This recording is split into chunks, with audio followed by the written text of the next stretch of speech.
Good morning everyone. हम पढ़ रहे हैं बाल विकास वाला टॉपिक और इसमें आज हम पढ़ेंगे शेष अवस्था में भाषा का विकास। एक शिशु में भाषा का विकास किस प्रकार होता है। क्रंदन जन्म से लेकर 5 माह तक आपसे पूछे कि बालक का जो क्रंदन का समय होता है, रोने का समय होता है और क्रंदन करने का समय होता है वो कितना होता है। तो जन्म से लेकर 5 वर्ष तक बालक का जो भाषा का विकास होता है वो क्रंदन के माध्यम से ही वो अपनी भाषा को व्यक्त करता है। बलबलाना 5-6 माह से 8 माह तक बालक क्या करता है, आपने देखा होगा छोटे बच्चे आ ई ए स्वरों इस प्रकार की वो ध्वनि निकालते रहते हैं। इसको कहते हैं बालक का बलबलाना। अनुकरण करना 8 से 9 माह में शब्दों को बोलने 8 से 9 माह में शब्दों को बोलने का क्या करता है, प्रयास करता है। तो ये अनुकरण के द्वारा करते हैं। जैसे छोटा बच्चा होता है, आप बोलते हो ना उसको, बोलो मम्मा, माँ, पापा, तो वैसे उसी प्रकार शब्द बोलने की कोशिश करता है। आपको ध्यान रखना है क्रंदन का समय 5 माह तक जन्म से लेकर, बलबलाना 5-6 माह से लेकर 8 माह तक, और जो अनुकरण का समय होता है वो 8 माह से 9 माह में शब्दों को बोलने का प्रयास करता है अनुकरण के माध्यम से। लगभग 11 माह की अवस्था में बालक पहला सार्थक शब्द बोलता है। आपसे पूछे कि बालक पहला सार्थक शब्द किस अवस्था में बोलता है, तो 11 माह की अवस्था में। 12 महीने के बालक में 3 सार्थक शब्द पैदा हो जाते हैं। लगभग 1 साल का बच्चा होता है, उसमें 3 सार्थक शब्द पैदा हो जाते हैं। 16 माह से 24 माह का बालक 2 शब्दों के वाक्य बनाकर बोलना शुरू कर देता है।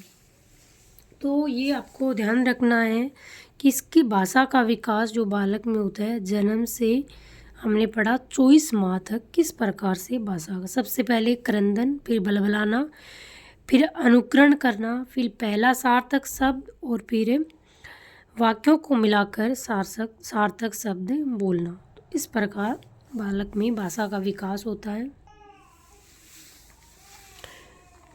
बालक 2 वर्ष तक 212 से 272 सार्थक शब्द पैदा हो जाते हैं।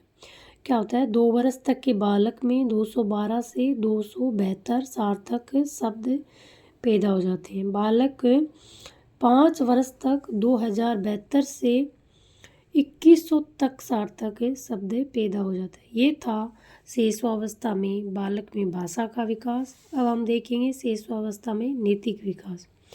शेषावस्था में नैतिक आचरण शून्य होता है। आपसे पूछे कि शेषावस्था में क्या बालक में नैतिक गुण पाए जाते हैं, तो आप बताओगे शून्य होते हैं, और तो पैदा किया जाना भी संभव नहीं होता। इस अवस्था में नैतिक आचरण क्या होता है, शून्य होता है। इतना ही आपको ध्यान रखना है। आपसे पूछा जाएगा कि शेषावस्था में नैतिक विकास होता है या नहीं, तो आप बताओगे शेषावस्था में नैतिक विकास शून्य होता है और ना ही पैदा किया जा सकता।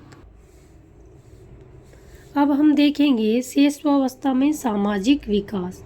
इस अवस्था में बालक न तो सामाजिक होता है और न ही असामाजिक, बल्कि उसका व्यवहार उदासीन होता है। हम टू द पॉइंट बात कर रहे हैं, इन टॉपिक को ज़्यादा लंबा नहीं खींच रहे हैं, क्योंकि इनमें छोटे छोटे 1-2 पर्सन बनते हैं।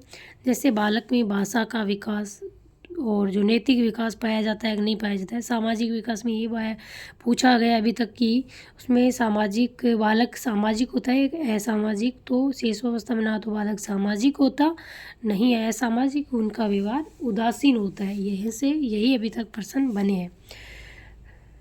सामाजिक विकास की शुरुआत परिवार से होती है। आपसे पूछिए कि बालक में सामाजिक विकास की शुरुआत तो परिवार से होती है। बालक में सर्वाधिक सामाजिक विकास खेल के मैदान में होता है। आपसे पूछे कि बालक की सर्वाधिक सामाजिक मैदान खेल के मैदान में होती है। सामाजिक विकास खेल के मैदान में होता है, क्योंकि बच्चा खेल के माध्यम से बहुत सारी चीज़ें सीखता है। शेषावस्था में बालक अपना पराया समझने लगता है। तो ये थी एक छोटी सी क्लास, उसमें हम 3 टॉपिकों को पढ़ा। इसमें शेषावस्था बालक का भाषा का विकास, नैतिक विकास और शेषावस्था में सामाजिक विकास।